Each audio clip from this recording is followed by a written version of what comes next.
Today we're going to wrap up section 5.1 by talking about tautologies, contradictions, and equivalent logical statements. So in the last section we talked about different logical connectives like ands, ors, negations, and implications, and how we can build them up to make more meaningful statements, or statements that are a little bit more interesting to us mathematically. Well, using those basic rules and those basic truth tables, we can build up truth tables for more complicated statements, kind of like how we did for a biconditional, an if and only if statement. So, for example, consider the statement for arbitrary statements P and Q, P and not Q, or Q or not P, right? That's how we would read this statement here symbolically. This is saying P and not Q, or Q or not P. Okay. Right, well, we can figure out the truth value of this entire statement based on the various truth values of the base statements P and Q. Right, remember, P and Q, each one of these statements is true or false, which means there's 4 different combinations of truth values for those base statements. Either they're both true, or one is true and one is false, or the reverse of that, the first is false and the second is true, or they're both false. Okay, so we can build up to this statement just sort of working from the inside out. I know I'm going to need the truth values of not P and not Q, so I'm going to fill out the column for not P first. So not P, the negation of P, is a statement which has the opposite truth value of P. So my P column has truth values true, true, false, false. So the negation of P would have truth values false, false, true, true. So I just look at the P column and I swap T's to F's and vice versa. Similarly, for the negation of Q, I'm going to look under the Q column and just take the opposite truth value.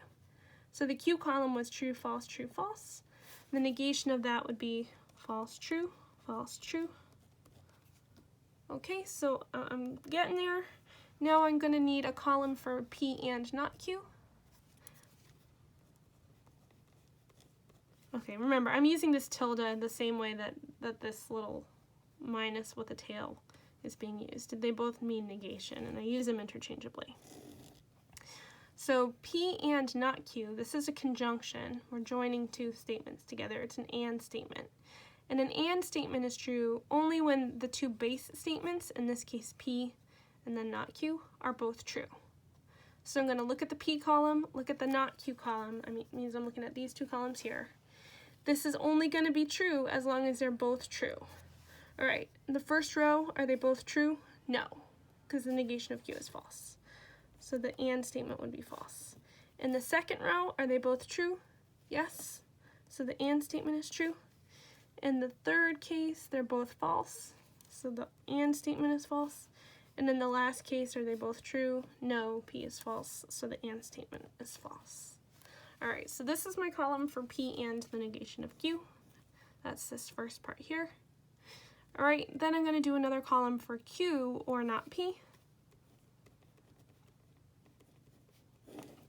This is an or statement, so I'm going to need to look at the Q column and the not P column. That's these two right here. And remember, for an or statement to be true, we just need at least one of the two base statements to be true. In other words, an or statement is only false when both parts of it are false. All right, so let's go through here. In the first row, we have a true and a false, so we have at least one true, so the or statement is true. In the second case, they're both false here.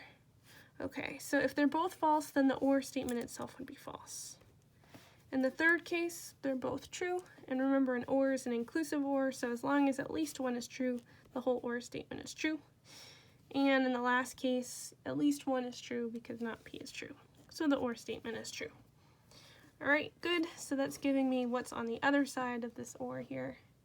And now finally I can do my last column where I take the P and not Q column, the Q or not P column, and I connect them with an or statement. So my last column is going to be a column for the entire larger statement. Right, this entire statement here.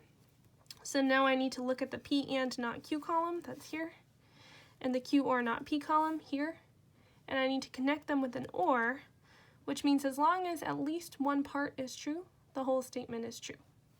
Okay, is at least one statement true here? Yes, the second one's true. So the or statement's true.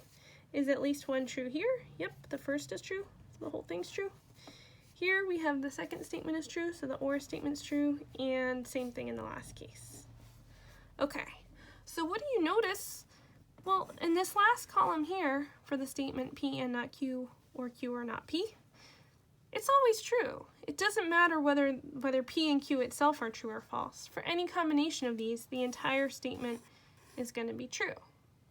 Right? And remember, these P's and Q's are arbitrary. You can fill in any statement you want here. You could say something like, let P represent the statement, I don't know, let P be the statement 2 is odd.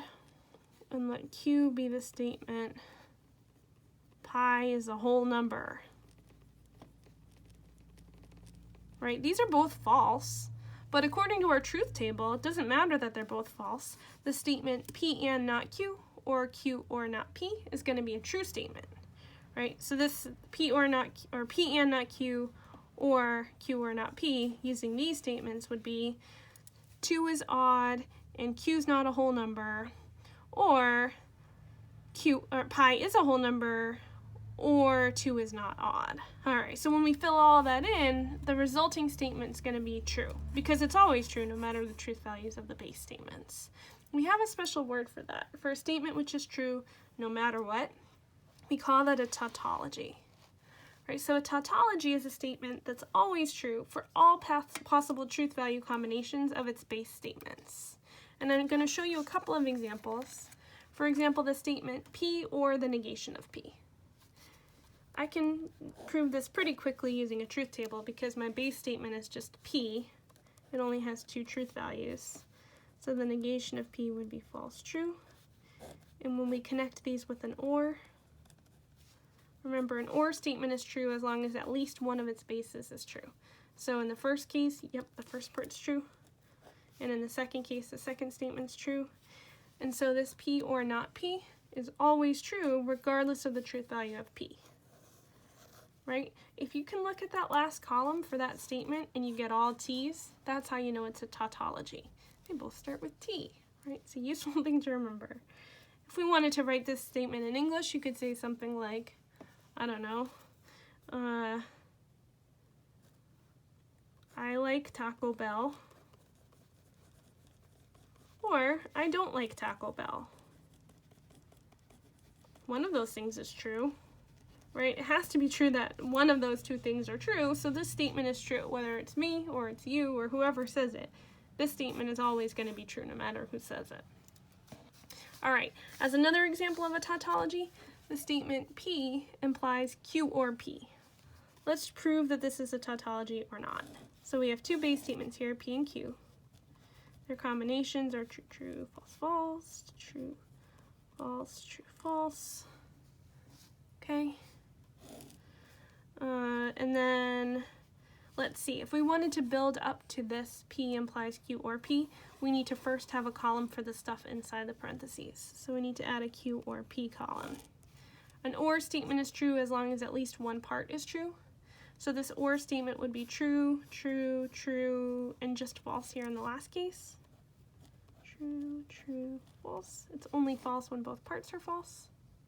And now finally, let's write the statement P implies Q or P. All right, remember, to tell the truth value of an implication is usually true. The only time it's false is when the hypothesis, the part before the arrow, is true, and the conclusion, the stuff after the arrow, is false. So if you have a T here and an F here, then the whole thing is going to be false. Otherwise, it's true. So let's look at this is your hypothesis column here. P is your hypothesis. And Q or P is your conclusion. So we can pretty much ignore this middle column for now. We're just looking at these 2 columns. All right, in the first case, they're both true, so the implication is true. Second case, again, they're both true, so the implication is true. In the third case, your hypothesis is false. And remember, if the hypothesis of an implication is false, the entire thing is vacuously true. It doesn't really matter what the truth value is over here. because anytime the hypothesis is false, the entire implication is automatically true. And same thing here. It doesn't really matter what the conclusion is. If the hypothesis is false, the whole implication is true. Which means this arbitrary statement P implies Q or P is going to always be true no matter what. Right? If P is true, then Q or P is true. Well, that makes sense. Right? If P was true, then Q or P would have to be true because P would be true. So the or statement would be true, right? So this is another example of a tautology. It's just a statement which is always true no matter what the truth values of the base is. All right. Now, it makes sense then that we have a analogous idea for a statement which is always false, right? If you have a statement that's always false no matter what you plug in, or no matter what the truth value is of your base statements, then we call such a statement a contradiction. So as an example, P and not P is a contradiction, right? P could be true or false, which would make not P false true. This and statement is always false, right? Because in the first case, they're not both true, so the and statement is false. And in the second case, P is false, so the and statement is false. And this makes sense, right? If we looked at an actual example here, the ball is red, that's your P, and the negation of that, the ball is not red. Right, there's no way that this statement could be true. The ball's either red or it's not, but it can't both be true. The and statement's not there. Right, you can't have a statement and its negation both be true at the same time. So this is a contradiction. P and not P is a contradiction. For a more complicated example, we could build up the truth table for P implies not Q and P and Q. All right, so we've got P, we've got Q. We'll need a column for not Q. Let's work our way up here. So we got true, true, false, false. True, false, true, false. The negation of Q means we look at the Q column and flip all the T's to F's and vice versa. So this is going to look like false, true, false, true. Then let's do P implies not Q. Okay, so we have a hypothesis P and a conclusion of not Q. An implication is only false if it has a true hypothesis and a false conclusion. So here in the first case, we have a true hypothesis and a false conclusion. That's going to make your implication false. But otherwise, it's true. So if they're both true, it's true. And anytime the hypothesis is false, which is the last two rows, the entire implication is vacuously true. Okay, so P implies not Q's column is going to look like false, true, true, true. All right, we're going to need a column for P and Q as well. An and statement is only true when both parts of it are true, so go back to the P column and the Q column. They're both true in the first case, but that's the only case. Every other time you have at least one false. So the entire thing is false. And now finally we can build up our column for this whole statement. P implies not Q and P and Q. All right, it's an and statement. It's connected by an and, which means if we look at the two parts, P implies not Q and then P and Q, they would need to both be true for the conjunction to be true. Well, they're not both true in the first case, they're not both true in the second case, they're not both true in the third or the fourth, which means this is going to be false, false, false, false. All right, if you see all false in a column, that means that your statement is a contradiction. Okay, so always true means tautology, always false means a contradiction.